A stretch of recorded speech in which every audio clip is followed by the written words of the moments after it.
Okay, good evening, everyone. I'm Mariam Zaidi, and welcome to your active hybrid conference supported by Microsoft. Now, today is the closing for a series that has been exploring where European democracy is at and where it needs to be. The theme for our discussion today is democratic values in the digital age. How can tech companies reinforce and strengthen European democracy? A big welcome to our in-person audience and to everyone who is joining us online. Now, today is a little bit different to our usual blueprint. After some opening remarks, we're actually going to have 3 panel discussions across the 3 themes of EDAP, the European Democracy Action Plan. So strengthening media freedom, promoting free and fair elections, and countering disinformation.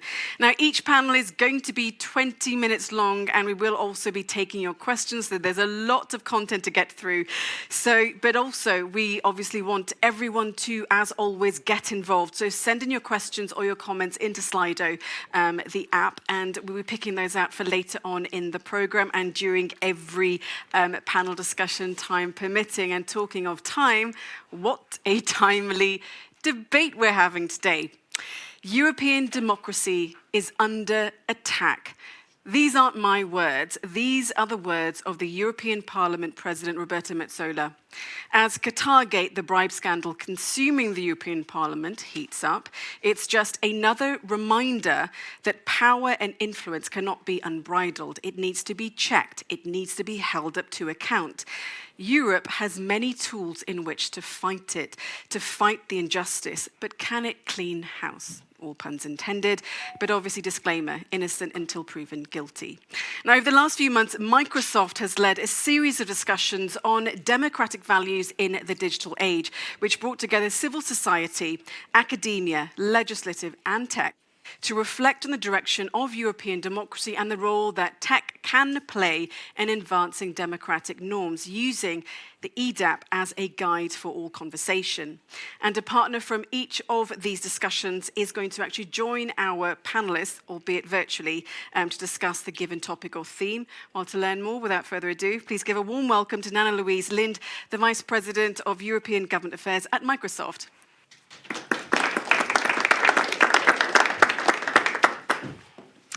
Thank you so much, and welcome, everyone. Welcome to our panelists and the audience here and the audience online. Very happy to host you here at Microsoft.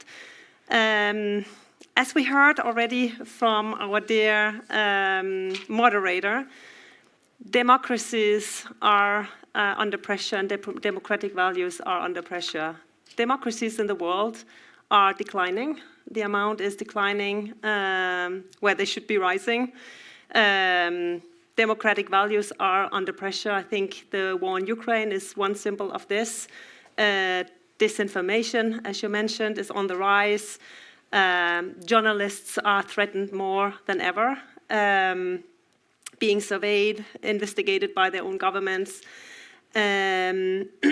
As we have seen from the series here, and also what we found in our report on what we learned from the Ukraine war so far, these bad actors undermine entire democratic processes.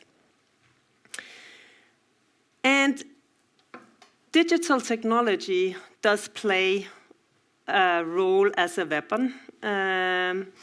On the other hand, it can also serve as a tool to protect democratic values. So that plays that puts technology companies in a very important role and with a very important responsibility. And we can help in different ways, help combat misinformation. We can build tools to protect democratic values and processes, elections. And we've done a lot already at Microsoft. We've done a lot of work in Ukraine.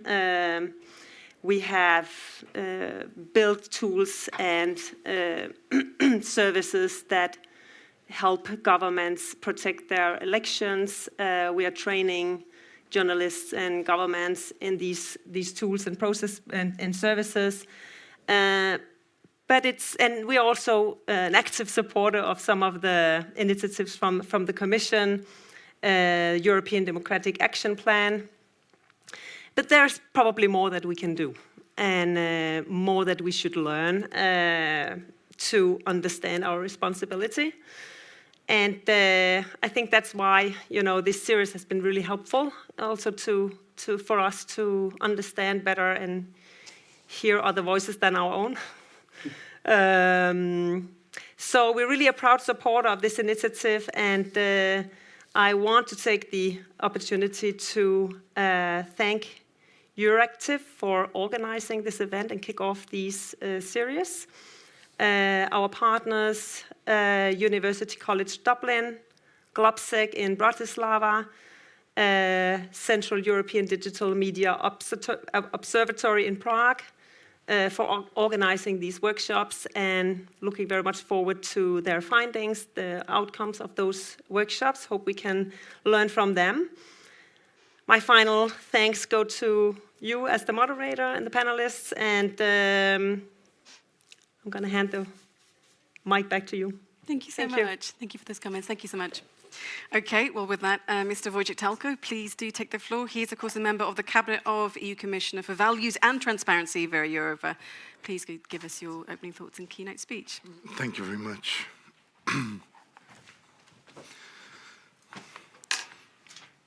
Thank you very much. Good evening, everyone. I appreciate that you decided to spend a Wednesday evening here with us in the room and also online. I mean, I have roughly 10 minutes, right?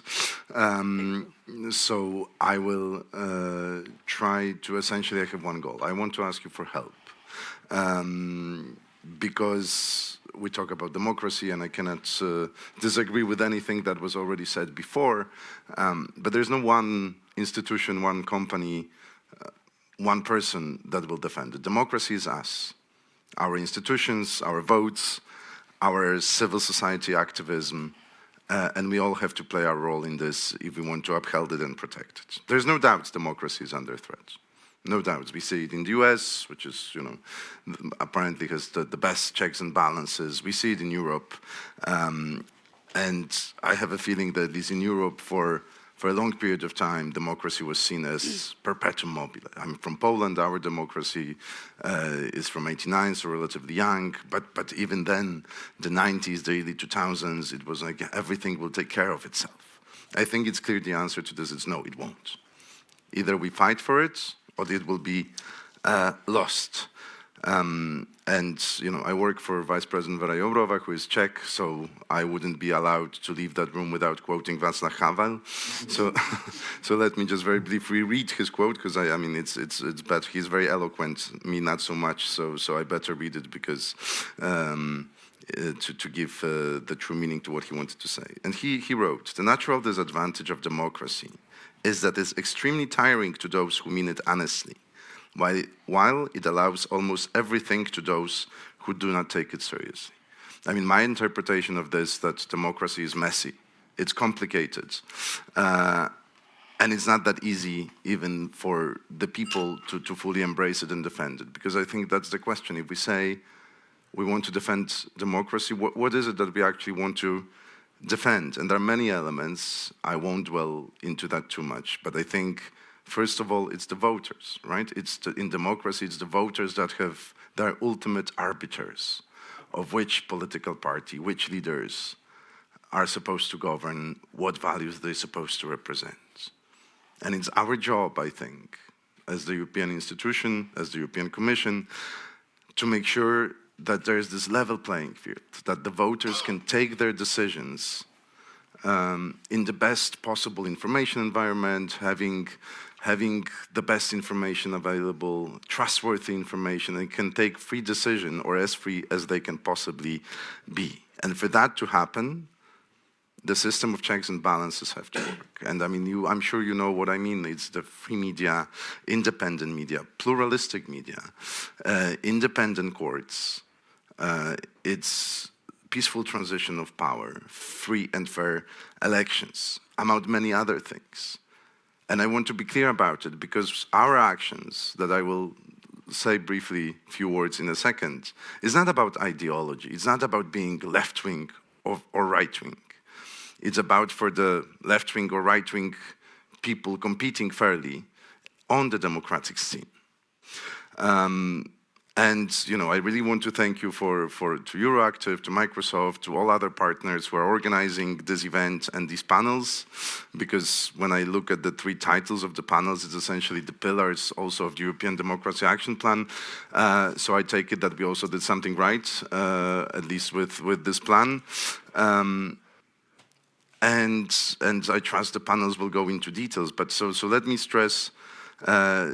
Let me start by stressing the media, because this was something that I think this commission has really taken seriously. Before, the approach to media was, it's an economic sector.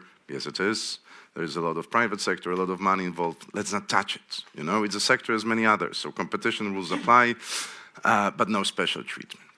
We have departed from that.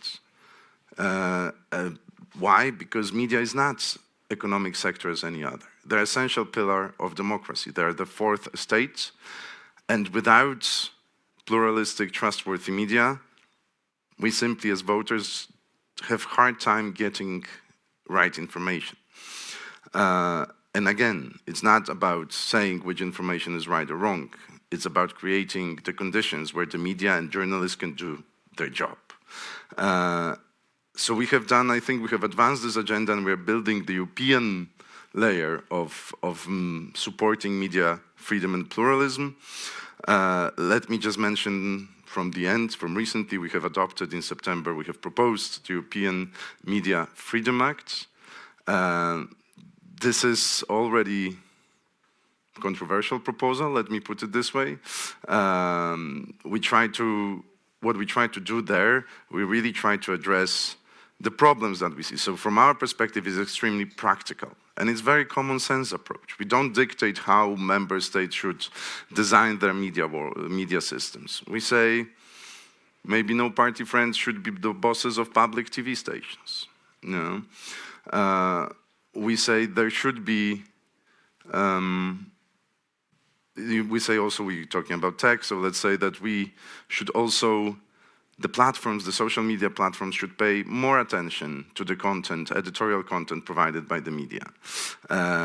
Because this is, this freedom of speech debate. Like, should the platforms have the right to assess the content of the media, which, on the one hand, DSA tells them to do so, but on the other hand, we have to be very clear that this content should be treated differently, right? So we also want to make sure that when there are mergers and acquisitions of media companies, that it's not only a business transaction from the view of the regulator when they assess it, but it's also pluralism test.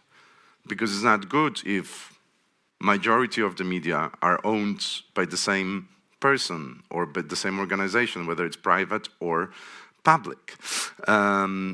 So, even though it's common sense, some countries, some stakeholders have a problem with it.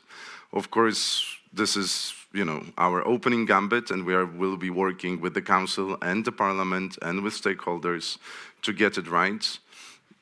But I think, the one thing that I want to say is it's really needed.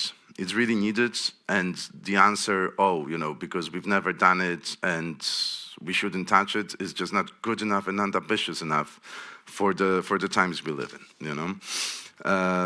The second pillar of the European Democracy Action Plan, which is really, I think, the first time the Commission tried to put comprehensive response and show that we have to work on we have to play on many instruments at the same time if we want to strengthen resilience of democracy, is disinformation. I mean, now, of course, the Russian war in Ukraine have accelerated everything. Everything comes to the light, and we can see very clearly, I think, what especially many countries in Central and Eastern Europe were saying for a long time. Russia is weaponizing information. What they're doing, they not only fight with bombs and rockets, they also fight with words. They've always done so, but they've gained new tools, digital tools. I'm not saying that this is intended, of course, by the social media companies, because that's not the point. They did it they tried to use traditional media before, but they have gained vast array of new powerful tools, because younger generations are more and more sourcing the information about the world they see from online media. And we can see it on the example of Russia, but it's not only Russia, of course, that they intentionally manipulate information space and platform features to undermine free speech. The challenge to this is how to find a democratic response to authoritarian weapon. And I think, you saw our response. Our response is European Democracy Action Plan. It's the legislation like the Digital Services Act. It's the legislation like political ads regulation. But it's also non-legislative actions like Code of Practice on Disinformation.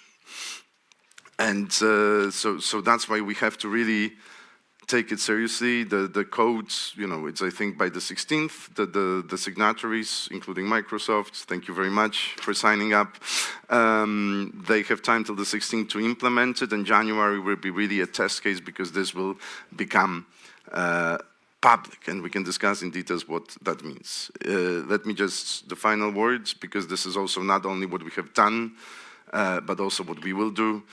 So we've started work on defense of democracy package, which also is supposed to be a legislation on transparency on foreign funding.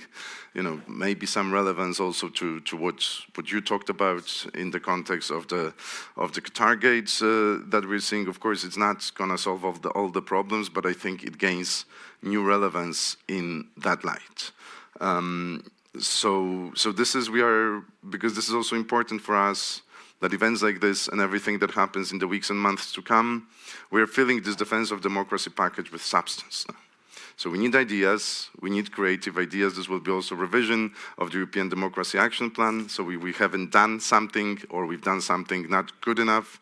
This is the time to tell us. We have few months together to put together a substantial package, legislative and non-legislative, because just in the timing of the political life we live in Brussels, this is probably the last push of this commission, substantial push, especially when it comes to legislation, because then, of course, we need time for the Parliament and the Council to agree. So the plan is the second quarter, around May probably, but I haven't touched upon many other things, cybersecurity, resilience, and other things, but we can explore these things together with colleagues in the panel.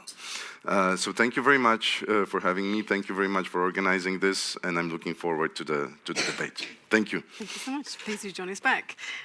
Okay, well, you heard from Mr. Wojciech Talko there. He was talking about how we all need to fight for democracy, and indeed we do.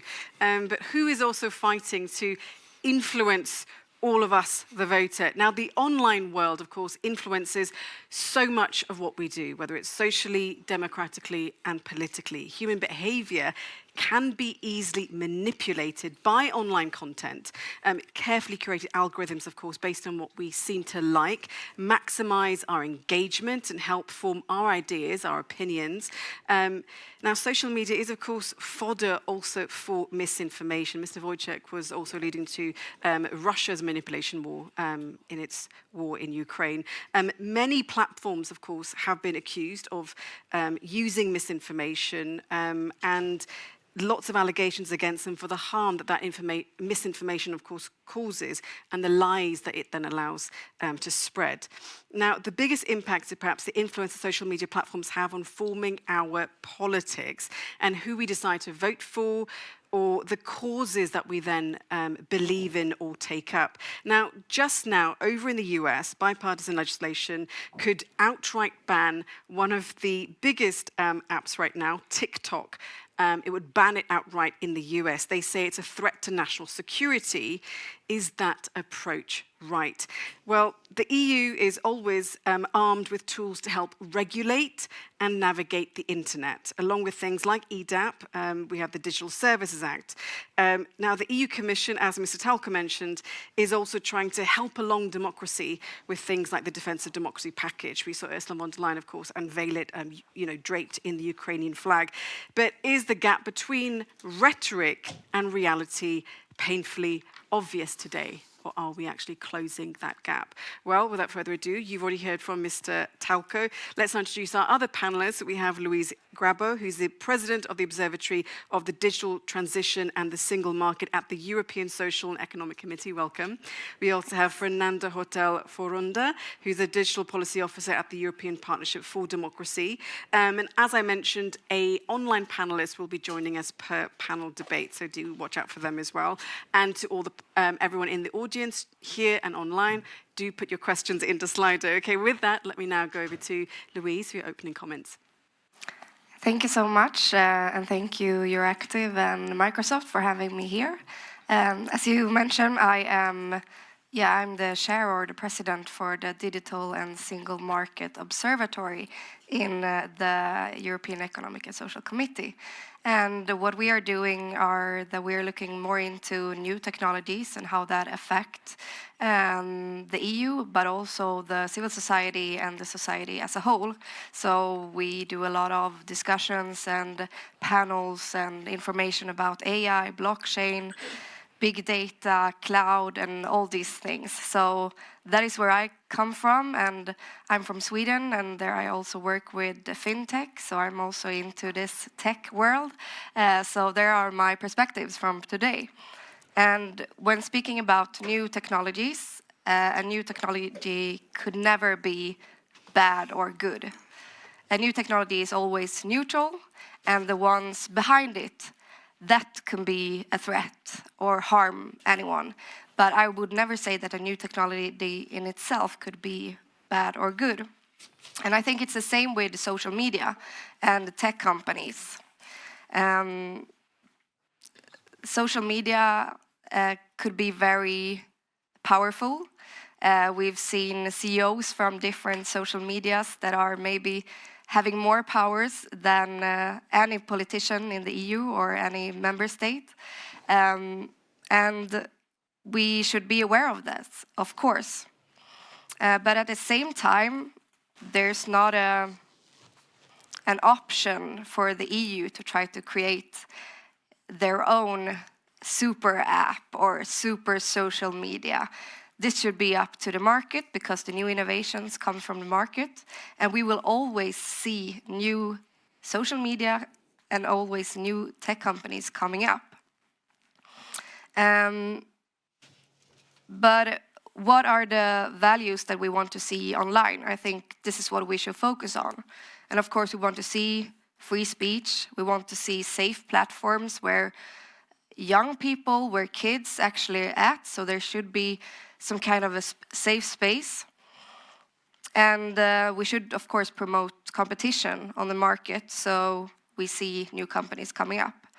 And this is some of the first words in this panel that I will say now, and I hopefully come back to some of them and get to say something more later on. But thank you. Thank you so much. I think safety and competition are two important themes that we will discuss later. Please, over to you for next. First of all, thank you very much for having me here. Thank you very much to Microsoft and to Euractiv. I would suggest that companies, including big tech, do actually play a very limited proactive role in the EDAP. Other than, of course, the EDAP, the measures there and the measures that the EDAP really implies or that underpin EDAP, which are the European Media Freedom Act and the DSA, of course, create obligations for online platforms and others. But just to try to enrich the discussion coming afterwards, I would suggest that there are a couple areas that are not exactly the core of the EDAP, but that are around the EDAP, where actually tech companies can play a role to reinforce and strengthen democracy in the EU. The first one was something that it's very interesting, and here I must disagree on the idea that it's exclusively the market that creates social media. The market creates them, regulations shape them, and that's the self-government principle. A democratic society is entitled to define how services are provided in that society. And something that the European Union has certainly done is to impose upon very large online platforms the obligation to assess risks, not only to fundamental rights, but also to civic discourse and to electoral processes, stemming from very large online platforms, most notably social media. And there are provisions on involving civil society and researchers in identifying these risks and identifying the mitigation actions that need to be taken. But this is not very clear to many exactly how this will be taken into account, how public the process is, which structure does this have. And here I do think that big tech has a possibility to act in good faith and take in the expertise, the evidence, and the suggestions that civil society brings in. So that's the first point. Second, also staying in the DSA, access to data. So something that has been mandated in the DSA in Article 40, vetted researchers must have access and be able to scrutinize data by very large online platforms. Many researchers have been slapped in the past when trying to access data. They have ended up having to give up their research projects. Their universities have the funding by big tech to some of their universities has been withheld. We have experienced all of this in the past. Something to hope for is that access to data and scrutiny of data happens indeed in a smooth manner, as mandated in the DSA. Third, in the DSA, we really have a lot on recommender systems, and I must thank the Commission very much for the proposal that was put forward, which I think was strengthened through the legislative process, but essentially there we have the proposal by the Commission. And we have a large degree of transparency and a certain degree of informed choice by the user on the recommender systems. But here I think there is room for more. And often the debate, we have already seen it here, often the debate on the responsibility on platforms gravitates around content moderation, so direct actions on specific items of content. But we have a much more structural key factor for democracies, that it's content curation. So I wouldn't care so much that a specific news article is taken down off Facebook, but whether Facebook algorithms makes that news articles have less visibility in general because they are less engaging, and then people will stay less time on the platform using it. This, I think, is a greater threat to democracy because this results in people being less informed and then having less informed choices. So I think there is a lot of room in the area of how content is curated in general and how relevant information it's demoted or not. One issue, Wojtek was mentioning the initiative on political ads. We know that some platforms are very bad at identifying when an ad is political or not. And in this digitalization that we're experiencing, ads used to be political ads, political campaigns happened on the radio, TV, newspapers, billboards. And there, whichever company had a billboard and an ad would go there, they would have to check whether it was political or not and comply with electoral law. This doesn't seem to be very much this case. We have the research by the New York University Center for Cyber and researchers at the Catholic University of Leuven showing that Facebook identifies 3 false negatives as political ads for each political ad that it actually gets right. But we also have the information that across the world, this ratio is very different. So it shows that when big tech puts resources to correctly identify political ads, voila, they happen to be correctly identified.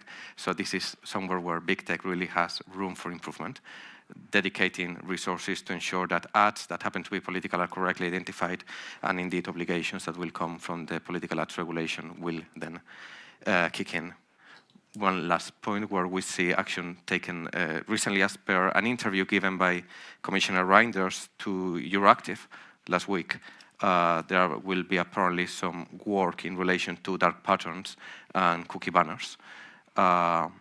We understand that understanding privacy as each individual's ability to just disclose information about themselves under their own control, it's a precondition of democracy. Because in a country where citizens' lives are not private, democracy is essentially not possible. And there is probably room to rely on genuine consent. We have recent decisions taken by the EDAP in relation to conditions under which personal data can be processed. Looking at legislative action likely coming up, public consultation open already on online fairness, digital fairness initiative, if I recall correctly, we have room for improvement in how to genuinely and validly gather consent from data subjects before and while processing their personal data. Okay. Thank you so much, Fernando. Okay, well, let's kick off the first discussion then, and we are talking about media freedom and pluralism.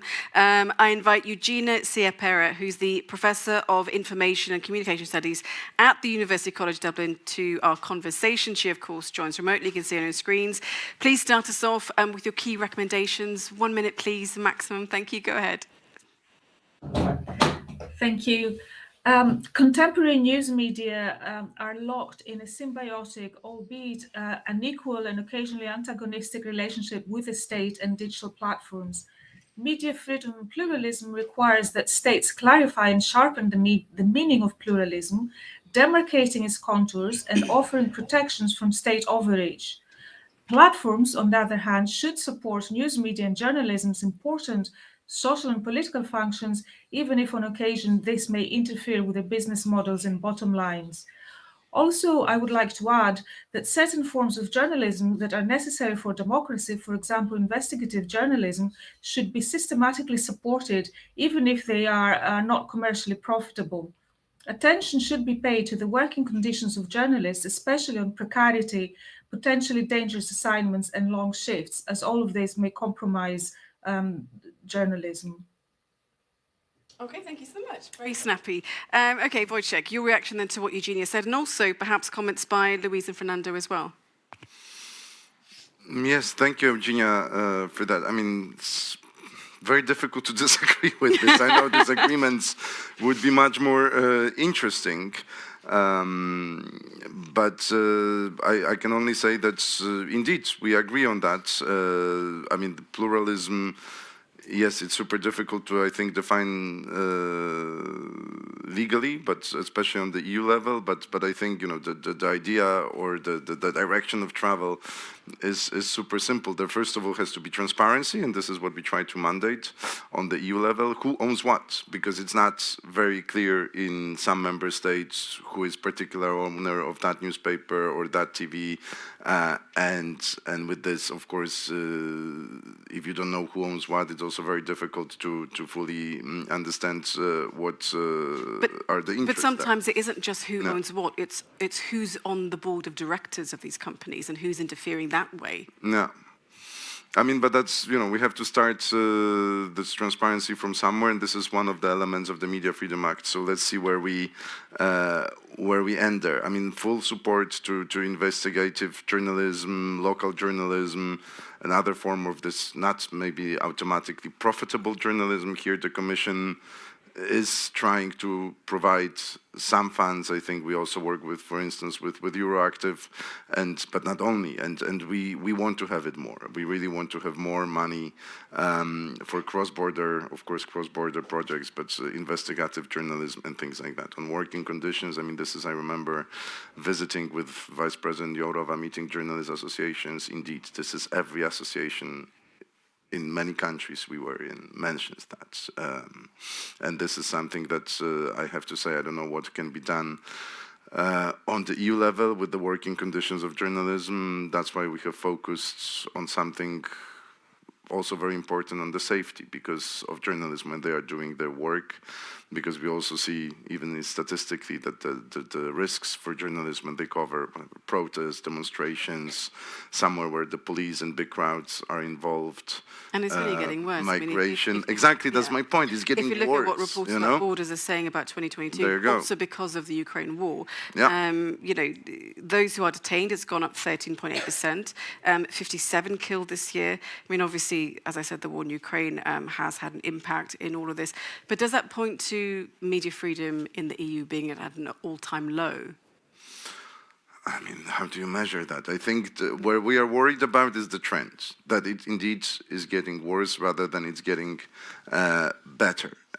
And that's why we have to work on this. But it's the member states, and this is, Eugenia pointed to this, it's really the member states that have to pick up the baton on this and do more. And this is what we try to encourage them with the recommendation on safety, which is like, we also work with the media sector on this, what should happen for this to work.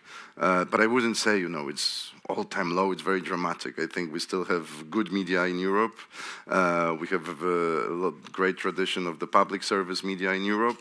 No, we have good media, though. So, I think the bigger issue is what is being done to them and the journalists who are feeling more scared about the kind of work that they're trying to do these days. Exactly, and the EU wants to be on their side, and I hope that we can find a solution to be on their side. Okay, thank you very much. Eugenia, let me just come to you quickly. The Media Freedom Act, you've heard a little bit about it. Do you think it's a farce or a game changer? I would say it's a good start. I think that a lot of the provisions are very necessary. It's a long time coming, especially in terms of protection from SLAPPs and the safety of journalists, transparency of ownership. All these are measures that had to be taken to protect journalism. I think where the Act is perhaps less developed is in terms of supporting professional journalism. I think one of the biggest threats to media freedom comes because the business model of journalism has been eroded by platforms. This is the problem here. And this is where how I would respond to your previous question, that we see a paradox here, that more people than ever have access to publishing, but at the same time, professional journalism has been compromised because its basic business model has imploded, basically. So because of this, serious journalism can no longer function in the same way that it was able to 20 or 30 years ago. And the Media Freedom Act cannot do anything about this because ultimately, again, like journalism and media organizations are regulated by the market. Is there anything we can do to support them or to place them outside the market through perhaps a subsidy system? I don't know, but perhaps this is a question that we also, or an issue that we also should be put on the table. I mean, it was mentioned that the news industry is not like any other industry. So therefore, on this basis, maybe we can think about developing ways of subsidizing journalism because its function, socio-political function, is crucial for Europe. It's crucial for our countries.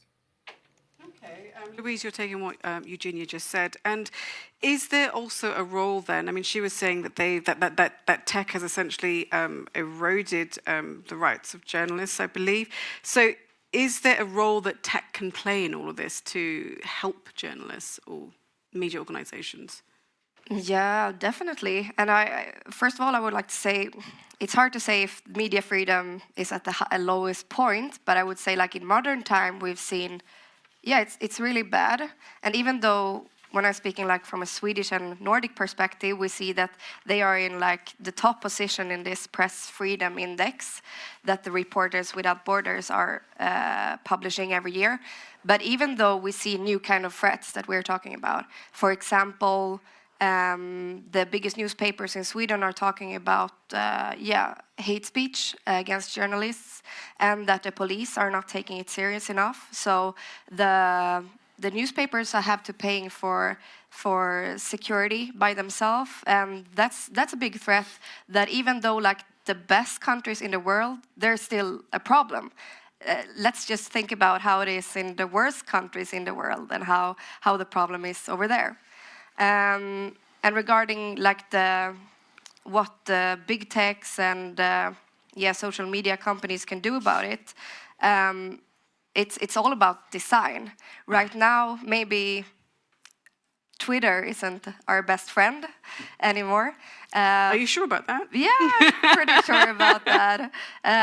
But social media such as Reddit is actually pretty good for journalists to use. So it's all about how these social medias are designed and how they could be used. But talking about Twitter then, the infamous Twitter right now as it is, and the blue tick saga and everything that's been going on, you can't just, using Twitter as an example, you can't just, we've seen in the past, they've tried to ban certain personalities or former presidents, but banning people, banning content, that isn't a solution in itself, at least not long term. So what else could come in its place? Because you can't just keep saying to people, okay, this is harmful content, or these people are bad, they're inciting something, or they're being harmful to journalists. So what's the solution then? I mean, how can you help the media talk to everyday people online in a forum that is constructive for both sides as well? Yeah, that's a really hard question to answer, but I think transparency in any way possible. For example, now Twitter is taking away this verification symbol, and I think that you now will need to pay for that instead of, I'm verified that I am Luis Grabo and I'm this person, and the same with Elon Musk, he's that person. So that just makes everything harder. And the same for newspapers, for example, and for journalists.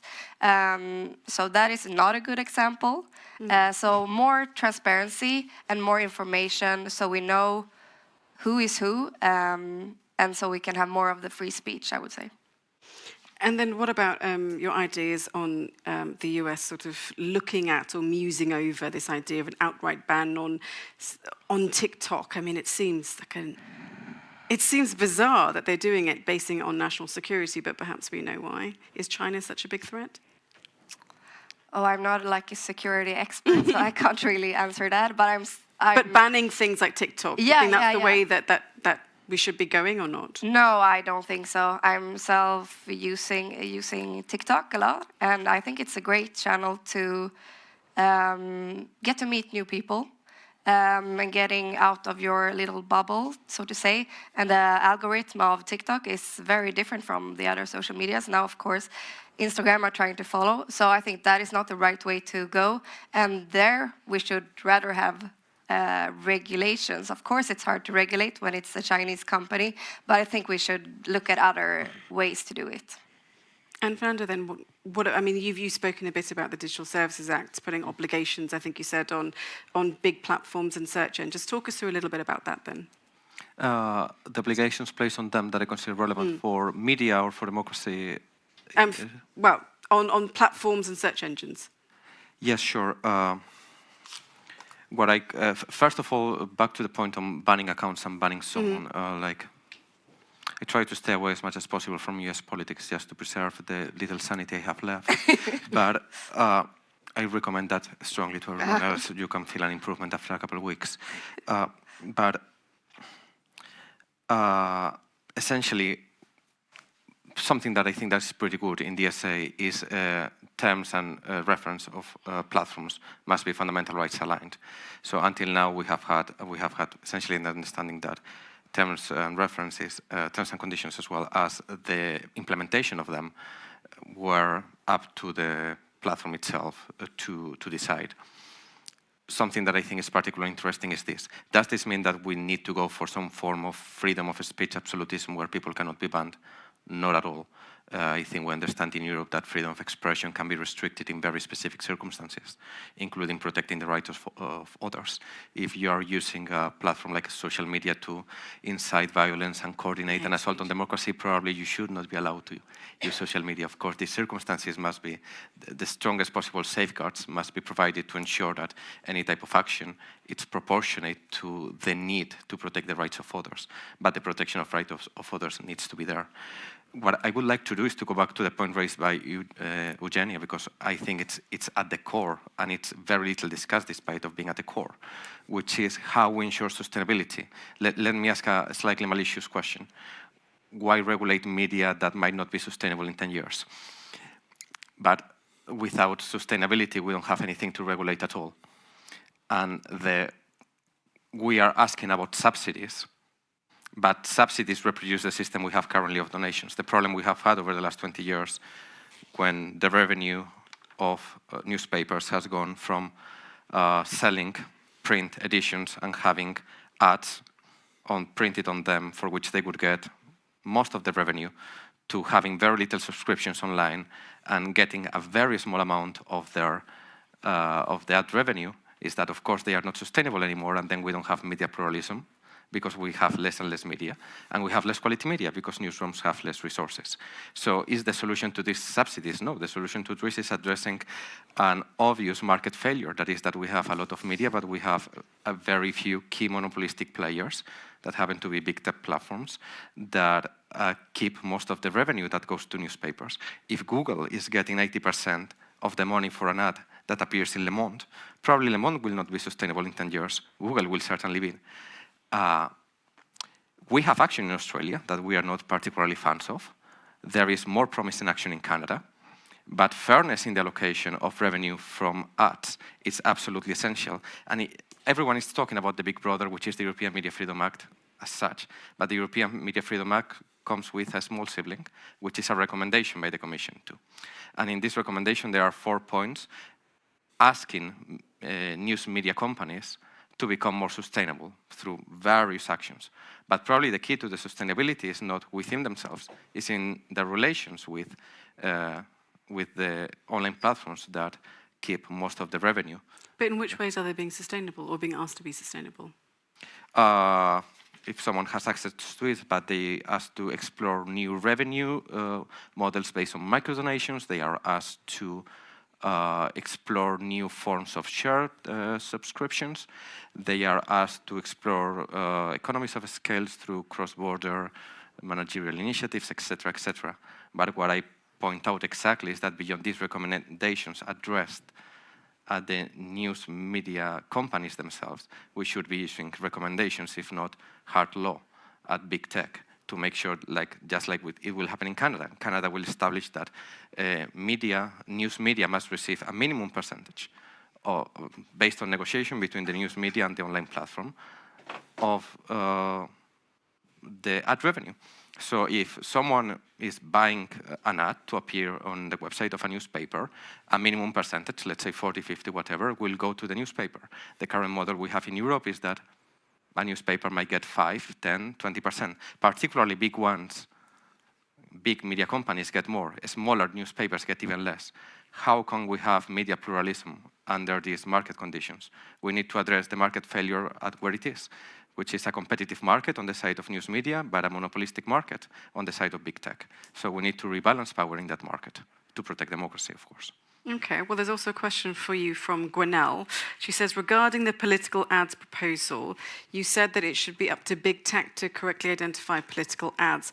But what about putting the responsibility on the sponsors of such ads to declare their political nature instead? They are the ones with the most information in this case. What do you make of that? That was for you.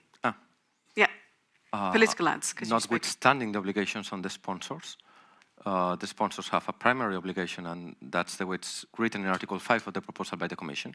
So everyone who's buying an ad should declare it, and happens to be political, should declare it as such. But that's the model we have offline. When a political party, on someone running a political ad on a TV, went to the TV station and said, hey, I want to run this ad, it happens to be political, here's my disclosure, of course. But this is notwithstanding the TV station, in that case, to check the ad before running it and saying to this actor, okay, you're trying to run a political ad over my TV station, but you haven't declared it. So please, do this, otherwise I'm not running it. This is exactly what we need online too. Of course, the primary responsibility remains on the sponsor. But there is a subsidiary responsibility on service providers if they happen to care about free and fair elections at all, of course. Indeed. Okay, well, I think we only have a few minutes left, so let me go around the panel now and ask you for your sort of key takeaways. I'll start with you, Mr. Wojcik. Key takeaways. Key takeaways from the discussion of the first panel we've had so far. All right. Your immediate thoughts.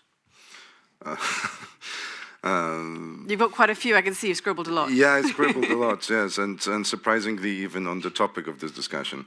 I think the first takeaway. I mean, let's start from the end. So, what should be the obligations of online platforms? So I think I take from this that they have to respect the law, whichever the law is. And ideally not only in the letter, but also in spirit, because quite frankly, a lot of things that came after GDPR came from the fact that, yes, they implemented GDPR, but... How do they do it? But with the kind of, to minimize the risk of going to court, but not fully embracing what is that supposed to be? And that's the second thing that they're supposed to do, understand and accept their own responsibility and their own powers. And 3, translate this into their own policies. And this is the question of banning or not banning. I mean, that's the point. There shouldn't be that debate. You know, if you meet, there should be conditions when person or account should be banned. If these conditions are met, the account should be banned. It shouldn't be case-by-case scenario, regardless whether you're president or whatever, EU official or just a user of Twitter or whatever, not Twitter, but I mean, okay, Trump was banned on Twitter. That's why I thought of Twitter. I fully agree that the market is not fair when it, I mean, not fair, it's biased or tilted towards the big tech. They themselves say they don't produce the content, and yet they seem to get the most revenue from this content. Part of the solution was supposed to be copyright law that is operational. I mean, I think it's, the jury is still out there, but it's clear that it hasn't remedied the situation to the extent that nothing else should be done, or at least not yet. And sometimes even, you know, Google, for instance, as a result says, okay, so we're not going to show advertising from some newspapers in some countries, and so then there's even less actually revenue for the media. So that's definitely not, I think not the way that's a really it's supposed to important work. point that was made, because if the organisations, the media organisations don't have the ads, essentially they have to fold. Essentially, that's what happens then. I mean, you know, I'm not, you know, I'm a civil servant, not a CEO of a media company, so I really would feel not qualified to tell media business how to run their business, whether it's subscription, whether it's ad, or whether it's something in the future. I think it's clear that digital reality is here, and the media, the traditional media, will also have to, I mean, must today adapt to this new reality. But I think indeed we want to help. I have doubts whether subsidizing is the way to go as a sustainable solution, as Fernando would put it. But we have to look at this. We have to be very clear that media, I think, you know, the way we understand democracy today, we need the media, and we need various types of media, not to just repeat free and pluralistic, but just to those who represent different point of views. But I think, you know, on our side, there will be legislation, or there is legislation.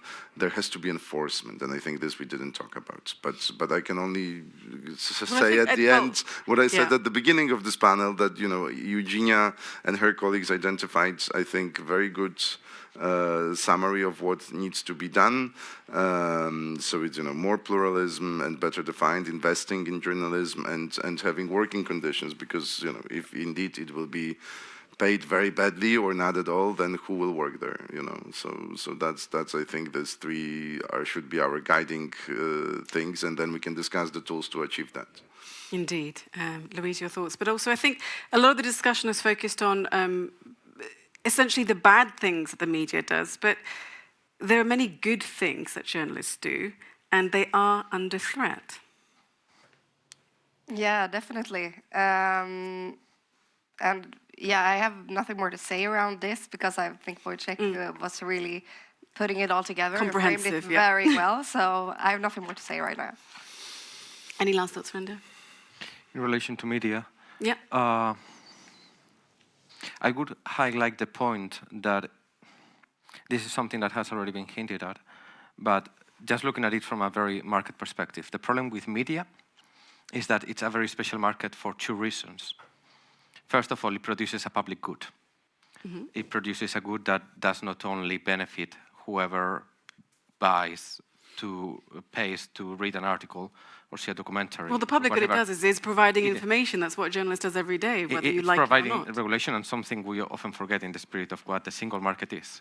It allows a single market to function, because without proper information circulating, companies cannot operate in a context where events are not discussed, events are not reported on. It provides the intelligence. It's very much the fabric of our society in this sense. The second one, I think 1 year ago we had, if I recall correctly, Vice President and Commissioner for Competition discussing a case of a merger of media, saying this is essentially a market like any other. And the idea there that We are just looking at the market structure purely, and its criteria you can apply to a merger between two news media companies is the same as whichever company producing pesticides. And the shift in paradigm to say, no, we must look at the impacts on the market structure, and we must look at how this will impact media pluralism, because actually in some cases it might enhance media pluralism, in some others it might hurt it pretty bad. So including this perspective, it's a very welcome shift. Let's see how to best structure this, because of course there are two different languages, the language of competition and the language of media pluralism. And how do we combine the findings of an assessment on the market structure with an assessment on media pluralism?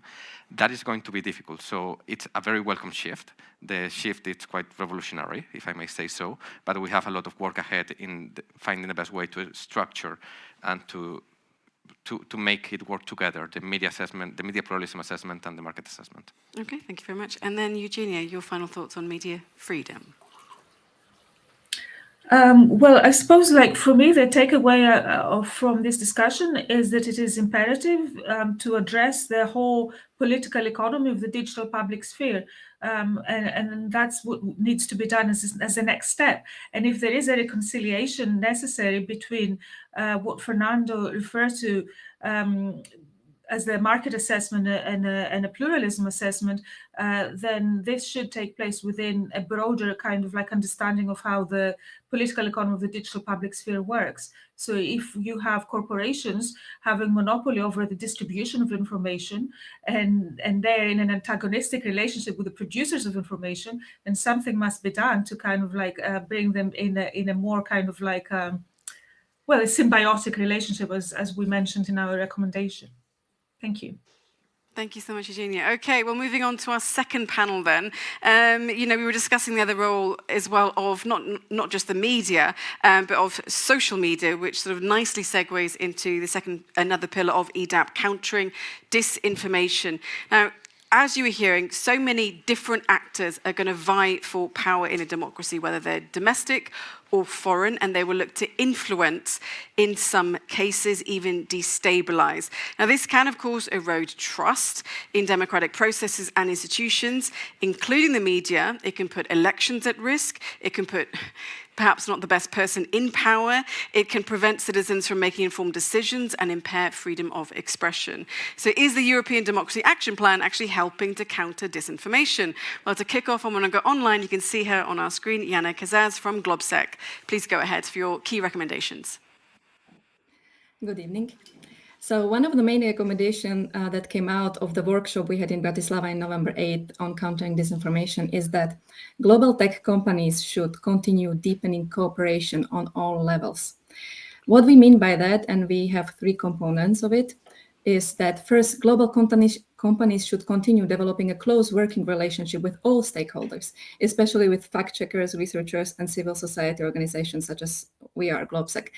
And we have to say that the basis of this cooperation were already put in place by Code on Practice on Disinformation. Second element is that global tech companies should ideally start to communicate and cooperate with each other also when it comes to take down more efficiently illegal, harmful content that is being spread across various social media platforms.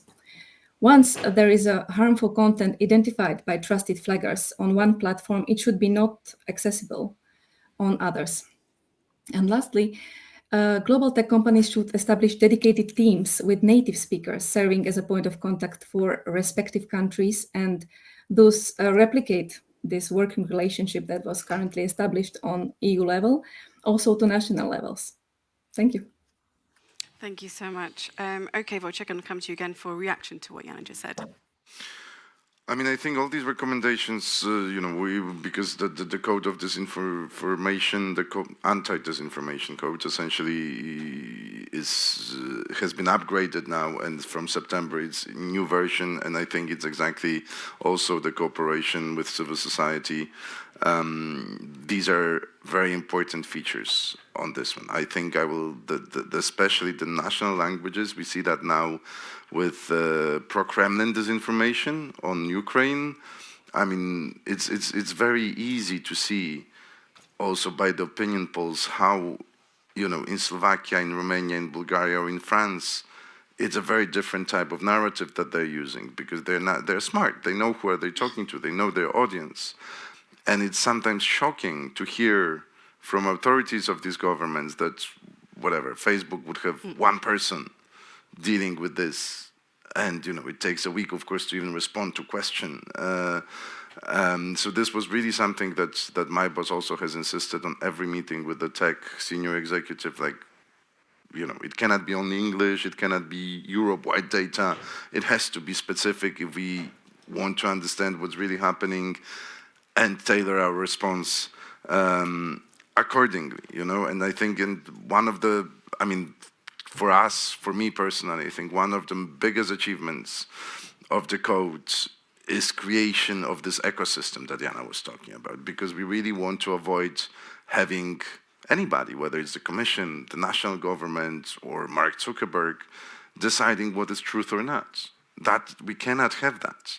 So how in democracy, how can you do that? It's indeed through this collaboration between fact checkers, civil society, big tech, and I think this is the biggest value of this code. And indeed, the idea is to elevate it to much higher degree and to support the fact checkers, the civil society, the EDMO structures, and everybody around, so it becomes, it can fly even higher.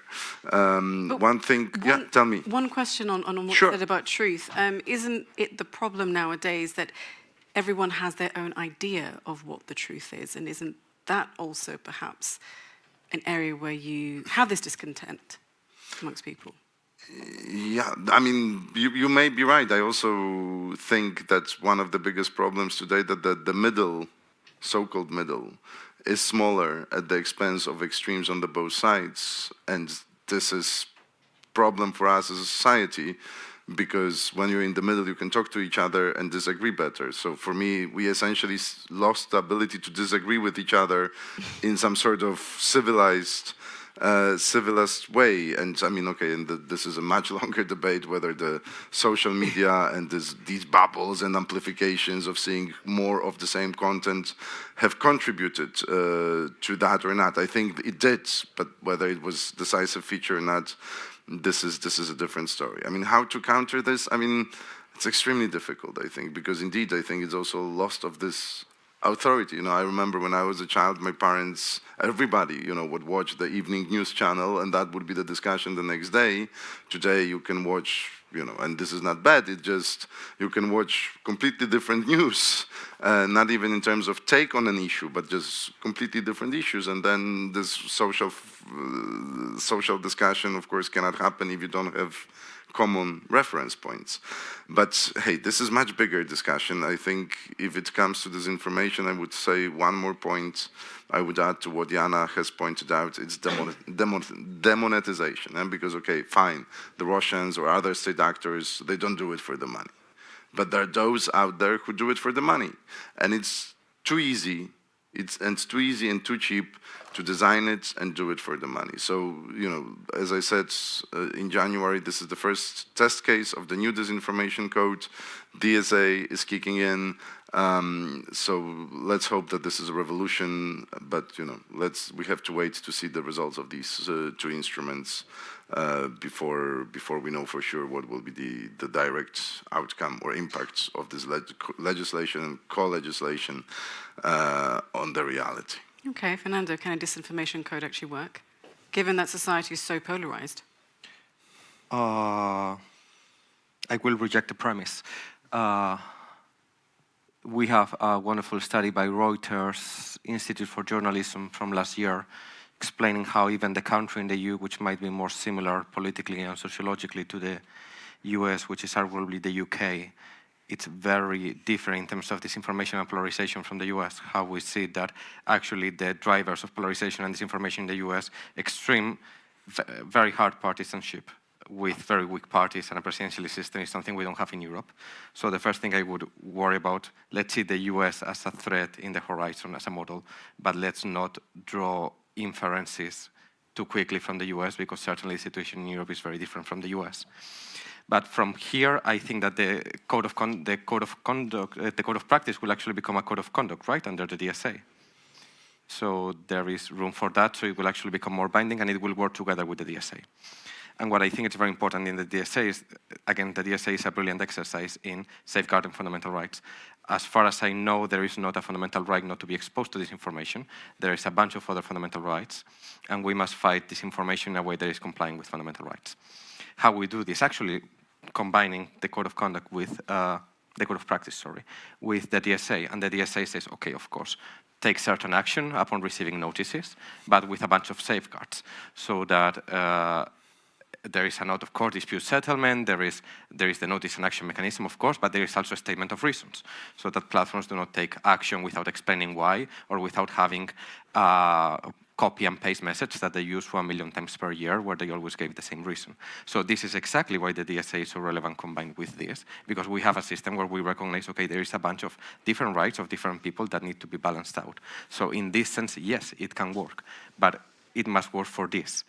But let's just, pare it all back a bit. I mean, it's great that the EU, of course, has all of these tools, but if I'm an average person going on the internet, I don't know, there's an election in my country in the next few weeks, and I want to learn about who the political parties are, who the individual candidates are, what are they doing in my area? I mean, how am I going to go online and find the actual truth? How am I going to inform myself without being manipulated with complete disinformation? I suggest we go back to the previous panel by having plural and quality trustworthy media, that it's sustainable and does exist in our societies. But back to this, I think it's not so much about what we must demand that social media does, social media platforms do, but ask them to refrain from doing what they are doing. I will quote Francis Hogan in testimony in the European Parliament. The main driver of disinformation is Facebook's algorithm. Facebook's algorithm recommends content based on engagement. Disinformation and polarizing content happen to be engagement driver. You click on it, it's interesting, you spend time watching it, it releases hormones in your body and you want to stay on the platform and get more of that. So but that algorithm's amazing for them, and that's the whole point of it. Exactly. So how are you going to stop them the problem from is doing how we reconcile the societal interest of not having the revenues of a company drive the informational space. And of course, here there is a need of reconciliation too. We have a lot in the DSA on recommender systems, actually. People can opt out from engagement-driven recommender systems. But for instance, now we have an initiative in the Council of Europe that is very interesting, which is the idea of a healthy news diet. Something that recommender systems could do is not only that they feed very little actual information, but when they feed information coming from news media that it's ideologically aligned with the user. We could have recommender systems that feed news media covered from different angles. So people would actually be informed, receiving links to news, to articles by different news media. If I'm always getting articles from The Guardian and I never get an article from the Telegraph, even though I follow both of them on Facebook, well, I think that impairs my informational space. And this is exactly what the Facebook algorithm is doing. YouTube algorithm, of course, to Twitter as per their own internal research too.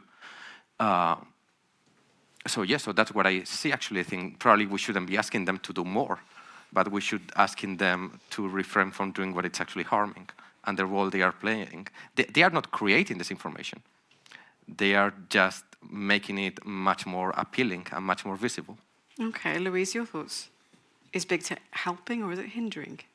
Well, I think it's hard to differentiate like newspapers and social media, because I think they will more and more like grow into each other, and like in the future we might even not see the difference, and maybe there will come up news media that will make their own social media platform. So it's hard to put them against each other, because I think they should rather collaborate, as we've said that before. And coming back to like social media, I would say it's like, yeah, it's the new open square. It's where we meet. So it's where we get our information. It's not like, yeah, I'm born 1993, but I guess before that, when you met on Sundays in the church, and this is longer before that, but you met there and you got your news there, like what's happening in my area, in my little town, before we had the news, before we had social media. And now this church or this local square is on social media, and we need to accept that. We need to make it a good place to be on. And it's talking about like free speech now, maybe they're all coming into each other, but it's a difference between writing anything on social media, getting a lot of likes, getting a lot of you're shown around the social media, even though it's TikTok, Twitter, whatever. But it's different if you're having an anonymous account and you're getting your voice amplified by the algorithm. So there should really be a difference here, I think. And we've seen that of different social media where accounts that are not verified, that we don't know who they are, and they are spreading disinformation. And we can't really do anything about it. So okay, but do Gen Z? I mean, you're from Gen Z.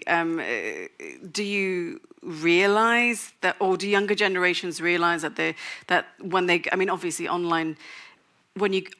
Being online is the way of the world now, and it's how younger generations have been brought up. They haven't been brought up with physical newspapers and things like that. But when they're going online, are they realizing that there is disinformation out there?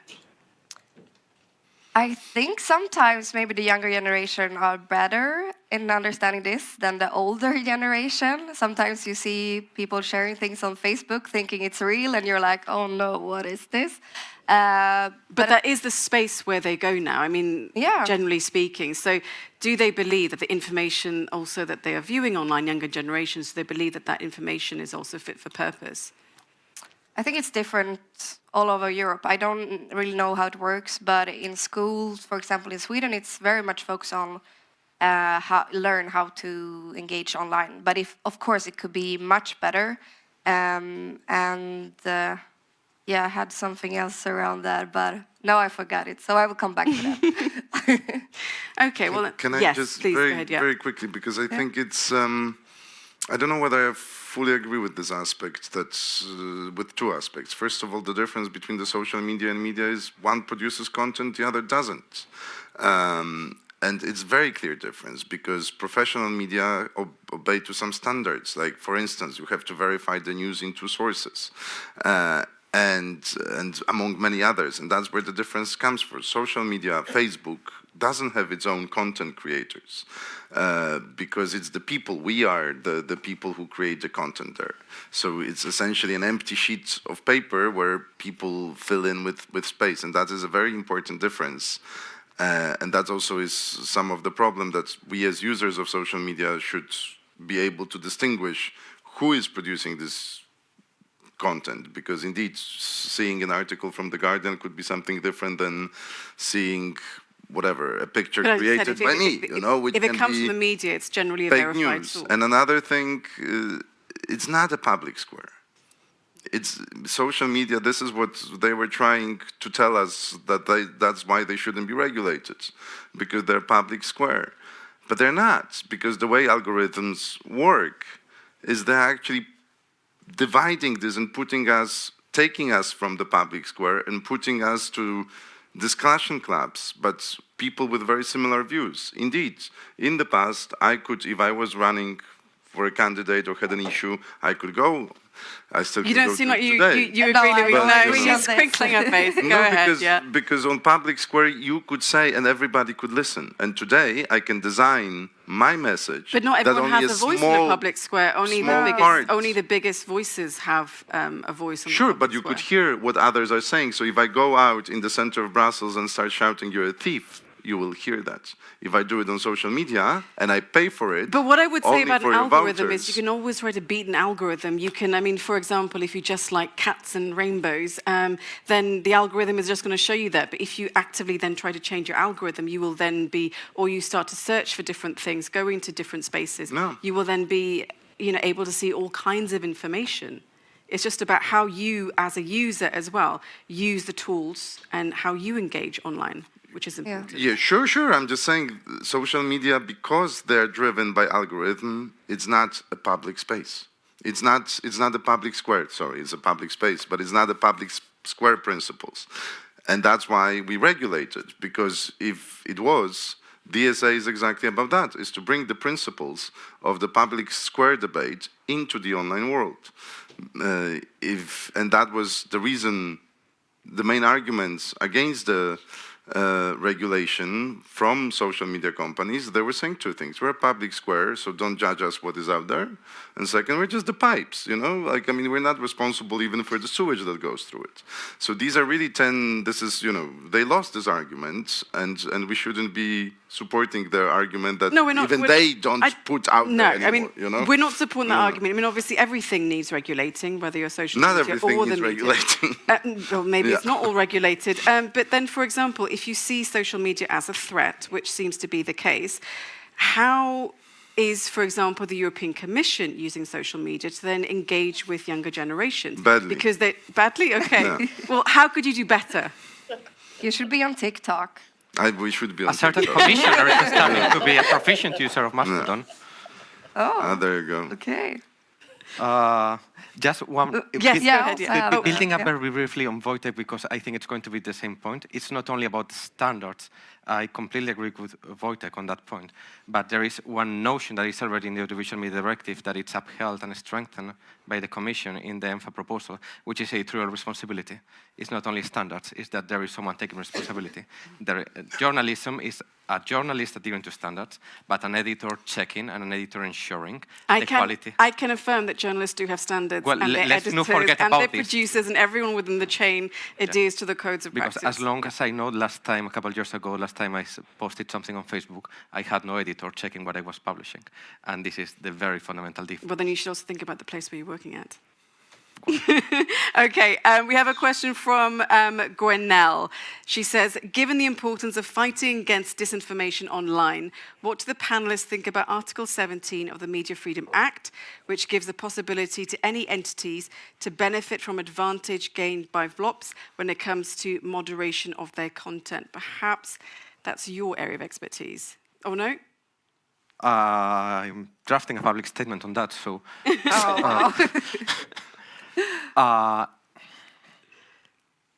start with, it's amending de facto the DSA before it comes into force. There are a couple issues with it. So it's welcome that, different to the DSA, it's a procedural rule, not a rule on substance very much, and that it's very nuanced. But there is a problem in Article 17.1 with self-definition of media. So anyone can declare to be media, platforms should accept it as a fact that anyone declaring to be media should be treated as media. And something that I'm completely... The Freedom House runs this report yearly on freedom in the internet, freedom in the net. And they've been looking for over-removal or over-regulation of news media content. There's no over-removal in any EU country. I've checked the last 27 national reports. I couldn't find anything. So I don't think there is a policy. If I understand correctly, the Commission does a policy proposal because there is a policy problem. I don't see a policy problem specifically with news media content being over-moderated compared to any other content. So I do think because the DSA is very fit for purpose and because the DSA is actually very good, particularly in this area, I don't see the advantage that Article 17 brings, but I'm open to being persuaded otherwise. Article 17 came, it's the media and the publishers themselves that flagged this as a problem, you know, I mean, in some regulations, we try to capture the potential problems that will arise in the future. I mean, I hate this phrase, but we try to be future-proof. But okay, you know, and this comes from the publishers themselves. And now, in the context of war, we hear Ukrainian media who had to go online, and Facebook is their internet, but Facebook have very strict own policies on depicting violence, for instance. So, because, you know, normally it should be for cats and dogs and good things, and that's fine. But how do you inform if Facebook becomes de facto your internet and your viewers are there, how do you show the massacres in Bucha and in other places when you cannot depict violence? So the only the idea behind Article 17 of the Media Freedom Act is to create an early warning system. So say, hey, you, Facebook, whatever. I mean, poor Facebook. I keep mentioning them as an example, but okay, they will survive. Hey, Facebook, before you remove the content, editorial content that, is subject to the standards we just talked Yes, about, very much so. have a channel of, give them an early warning. Say, hey, guys, you're violating my conditions. There's Well, a I think yellow card, nowadays you see that. You see that online, whether it's, a little video clip that you're going to see on any social media platform to anything you see on the website of a news channel. There is always this sort of little screen, this black screen that comes up, says viewers might find this information disturbing. Yeah. I mean, but that's fine. The problem is that and this is, again, this is from these Ukrainian media themselves. They say, well, we are shut. We have, for days and weeks, we have no response to Facebook. Why did they shut us down? What have we done wrong? And this was their main source of revenue as well, given in the context, the war context we're in. And this is extreme case, but these complaints or these concerns have come from publishers, also not only Ukrainian, but others. So, I mean, again, I'm not a journalist, I'm not an owner of the media, so I cannot quantify it. But I think it's fair that we create this early warning channel as saying, still respect the DSA, of course, right? Implement your moderation policy, but treat the media a bit more special. But isn't this already in the DSA when we... If it was, we wouldn't be proposed it again. But I of course not in the same wording, but isn't it indirectly when in the risk assessments we are saying take particular care on freedom of expression, particularly by media organizations? We have in 34 in a way. I think it's a very interesting debate going forward. Fernando, if I may, I feel, and maybe this is a strong word I'm going to use, but I sense a little bit of hostility against the media from you.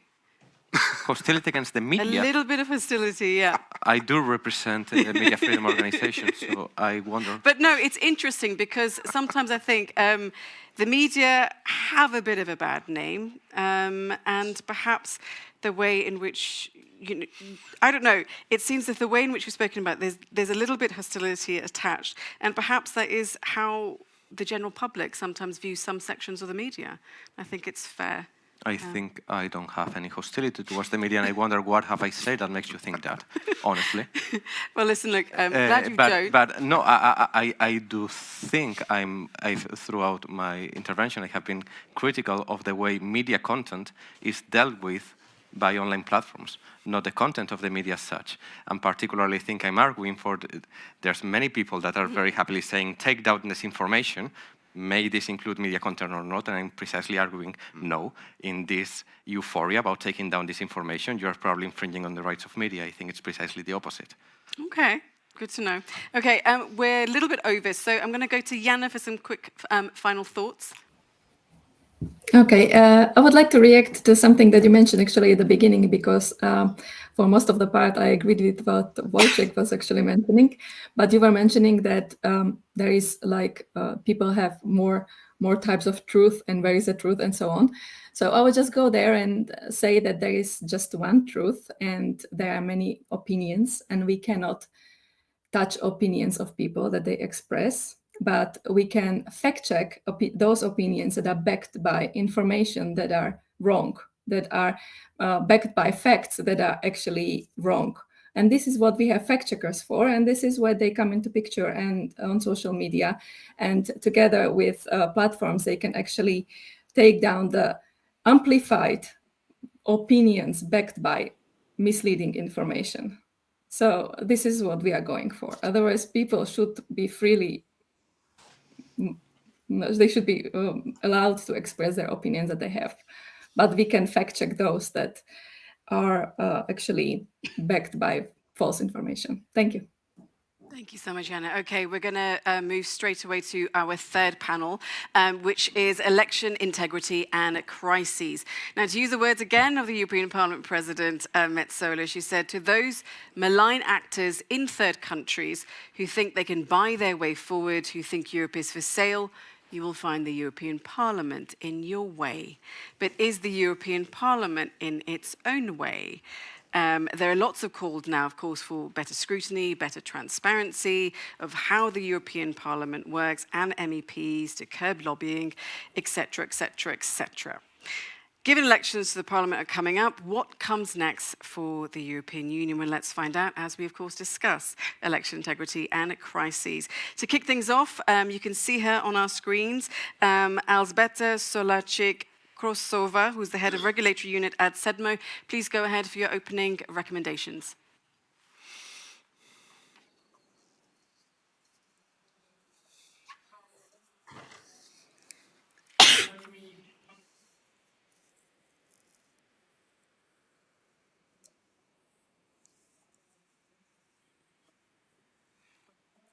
Is that the proposed EU regulation on the transparency and targeting of political advertising needs to create an effective transparency framework, which would include dedicated repositories of political advertising for the largest platforms, parallel to general advertising repositories that are required now by the Digital Services Act.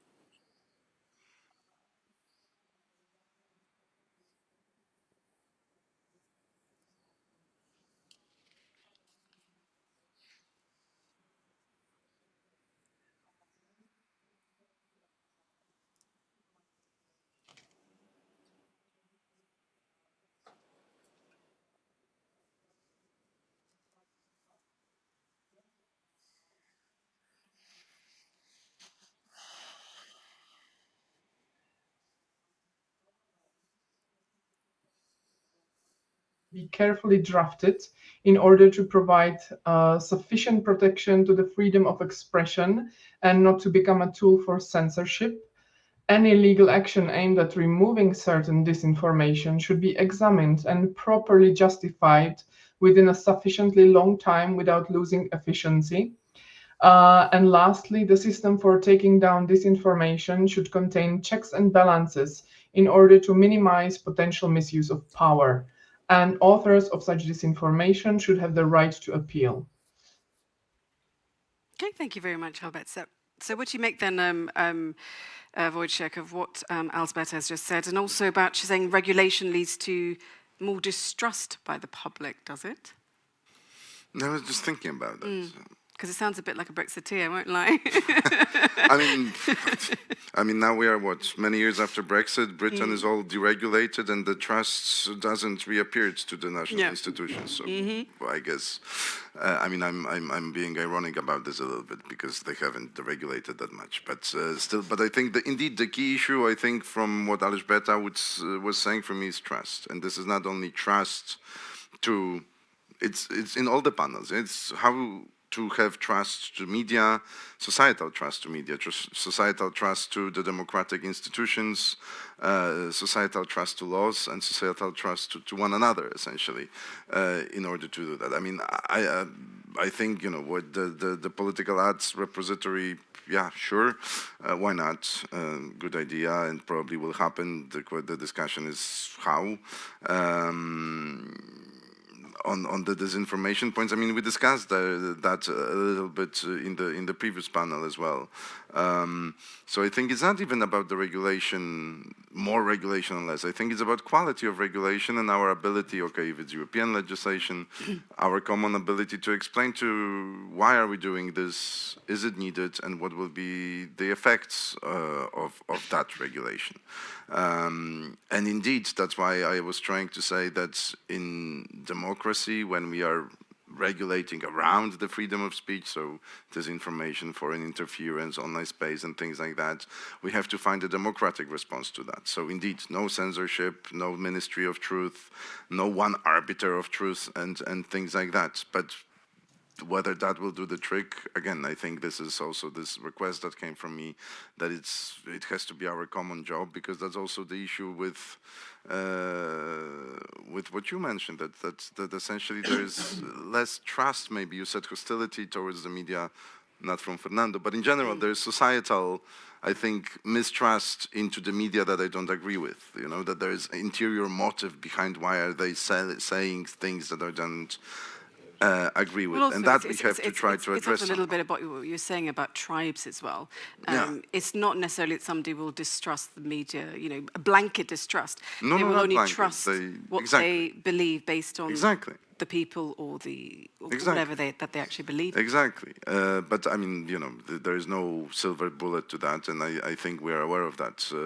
That's why we're trying this another quite ugly phrase, whole society approach, you know, starting from digital support for digital literacy and things like that. So we also, you know, old people like myself can understand what happens online and you know, what content is created where. But anyhow, you know, this democratic resilience, it's so broad because it's from cybersecurity. I mean, you know, anti-corruption measures you mentioned yourself. Although here it's just quite interesting, just last word, because I'm from Poland, but if I follow American politics or any politics and there is a corruption scandal, when somebody is caught, it's never the institution, right? It's not the whole Congress is corrupt, it's the Republican Party or Democratic Party. Here, somehow, interestingly, for the European institution, there's one MEP caught, and all of a sudden the entire institution, if not one, all of them are guilty of corruption. So it's quite interesting why this phrasing, allegedly. Innocent, it'll be but it's quite interesting the framing of this as well, and that this is the European Parliament is corrupt, whereas when, you know, an MP is caught sometimes on the national thing, it's specific MP from a given party. So, well, I think it's also, I mean, I don't want to go too much into the details of the case because I would say it's an ongoing case at the moment. But I think it's the scale of the kind of corruption. It's sort of come out of nowhere, essentially. I mean, it's not to say, no offense to politicians, it's not to say, I think we're all aware, wherever we are in the world, corruption exists, whether it's in politics or any other area.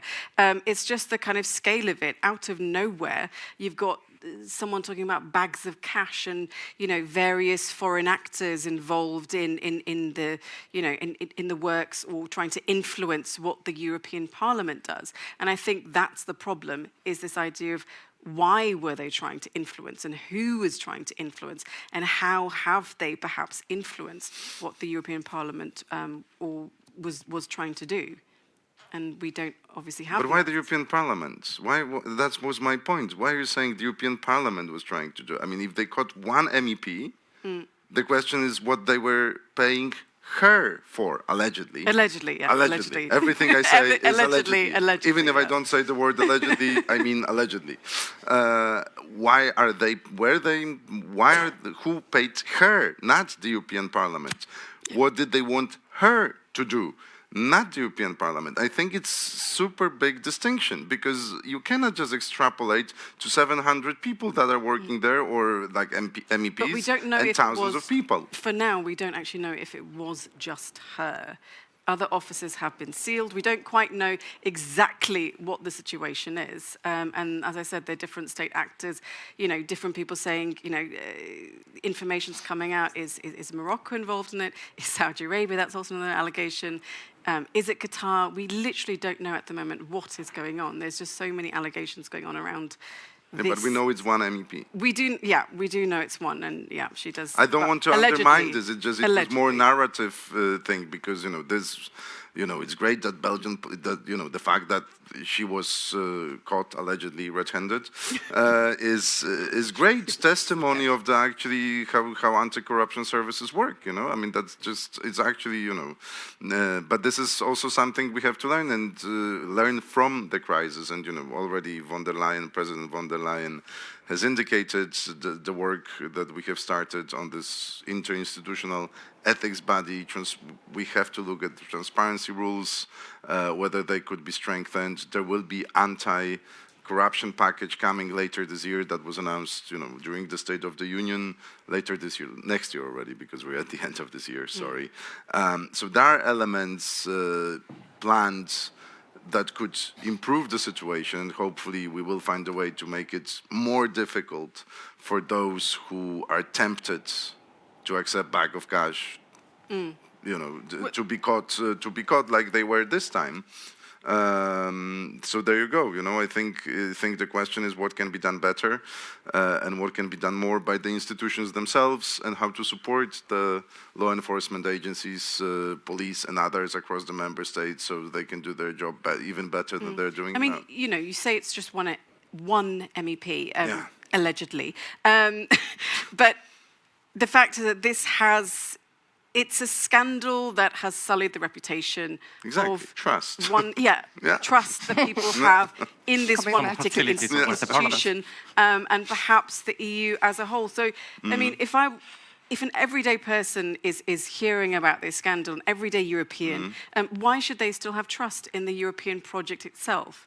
Does this one scandal, because it is such a massive scale, does it erode trust? Louise, perhaps you can take that one.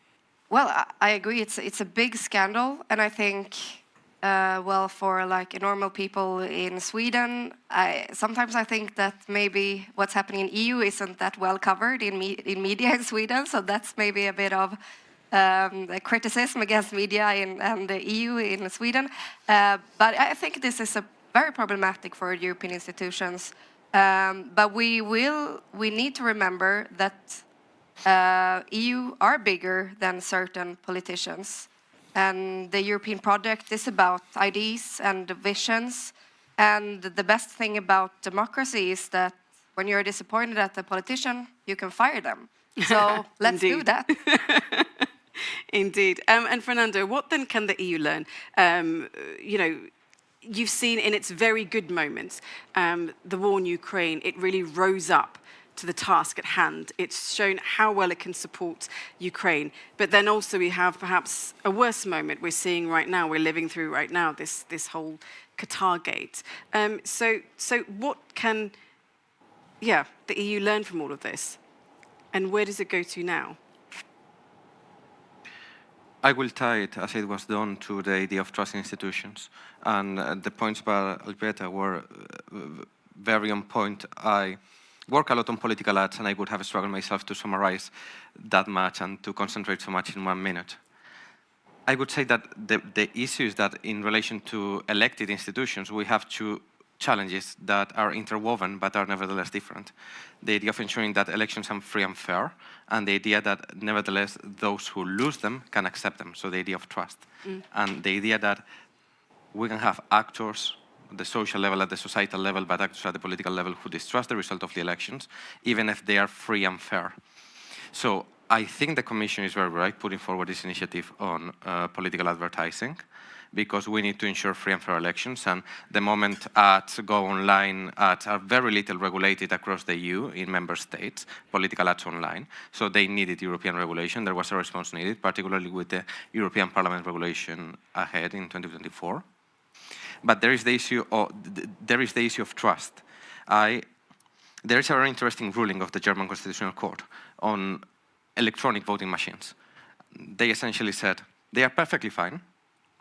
They are safe, but people will not necessarily trust them. So even if they are safe, we shouldn't be using them, because we don't want to give people unnecessary reasons to distrust of democracy when we can just spend 20 minutes checking papers to see who voted for whom. It's not worth it saving 20 minutes if that is going to mean distrust on democracy. So I would invite, when thinking about political ads, which mechanisms we put in place. I will put Zuckerberg on here. Zuckerberg, in one of his famous speeches, he goes and says, we are here to disrupt everything. And probably democracy, here is, sorry for overquoting, but here is Hannah Arendt. I think one doesn't need to be a conservative to agree with Hannah Arendt in one point, that democracy relies on a minimum tradition.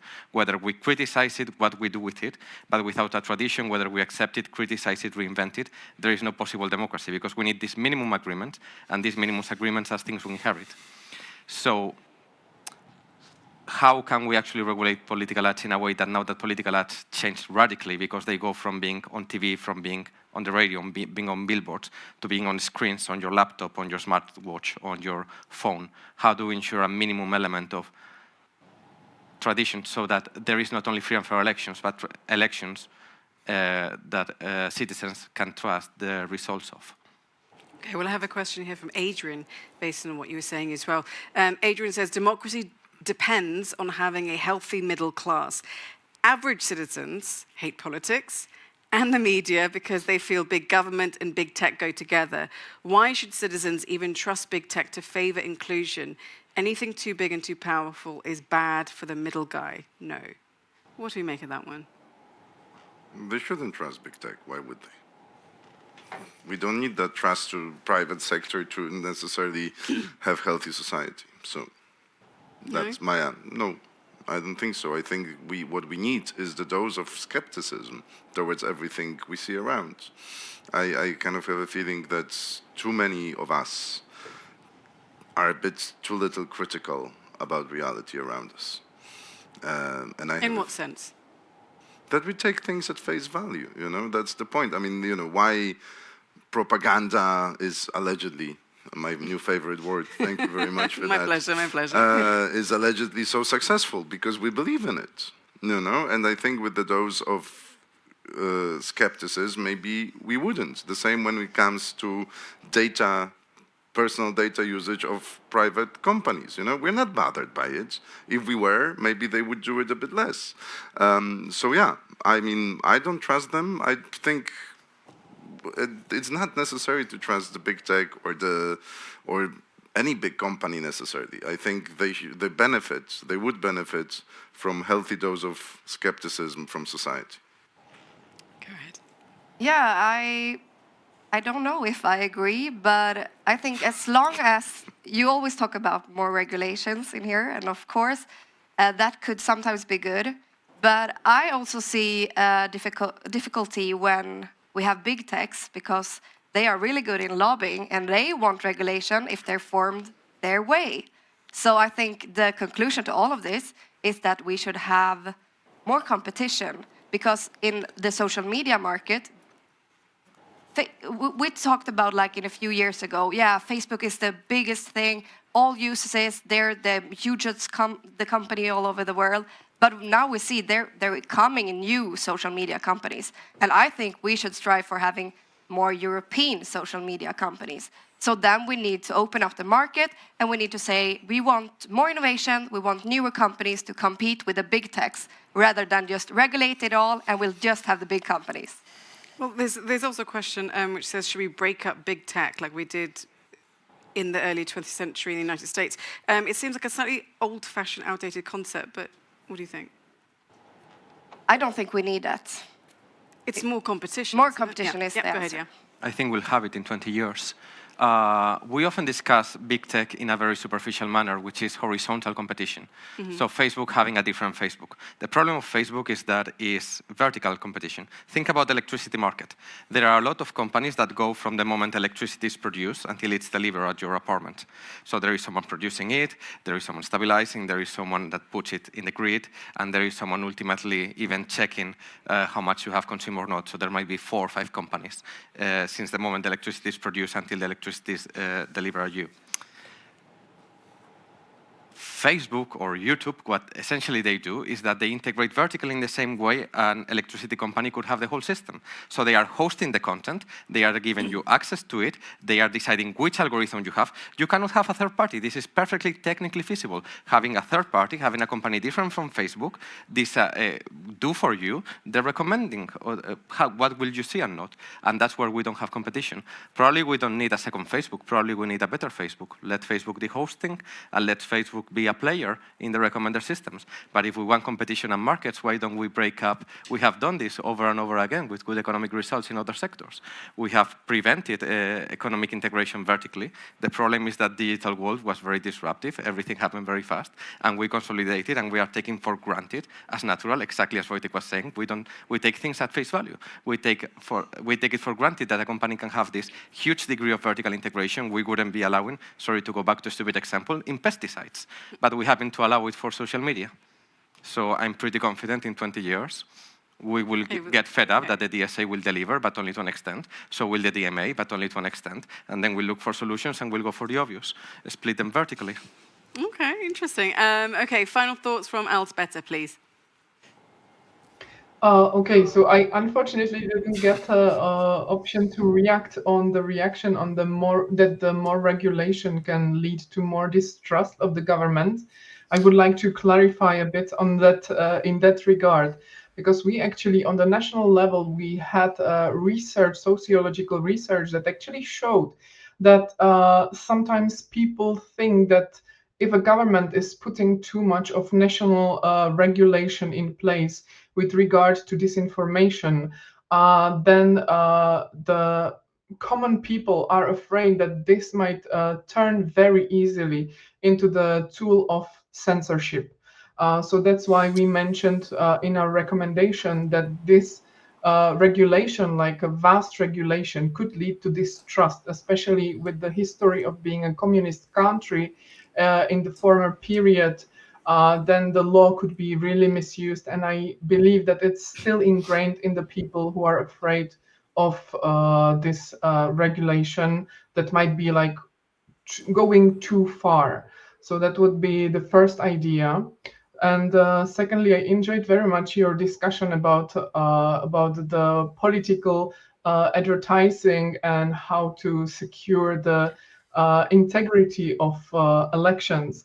My last remark to that I would say is that I very much welcome the the proposed regulation on transparency and targeting of political advertising. The thing is that even though these are very good rules, I would like to say that there is no problem with those who are adhering to the rules. We need to have certain mechanisms in place for those who are not adhering to the rules. And there is this Article 9 of the regulation that speaks about indicating possibly unlawful political advertisement. This is a mechanism that is going to play very much into the trust of people and in the trust of society to companies and to those who are going to put those mechanisms in place. And I guess that the way forward, what we need to focus in the future is actually to define the best practices of indicating the possibly unlawful political advertising, because political advertising can have many forms, and we need to be prepared. We need to be ready to react on unprecedented challenges and to think a little bit as a criminal. If I can use the word criminal, it's like a metaphor, but to to think very creatively as marketing specialists who could really do political advertising in a way that is undetectable. So this is a big challenge forward, and that's my closing point. Thank you so much. Okay, panelists, you have 10 seconds each for your final statements. So, Fernando, 10 seconds, off you go. Very much looking forward to the Defense of Democracy package. Thank you. Louise? Yeah, I really enjoyed this discussion. I think we covered a lot of topics, and I'm hoping that the Commission would not only focus on about regulation, but also how to make a competitive European market for social media companies and for the civil society. Wojciech, will you do that?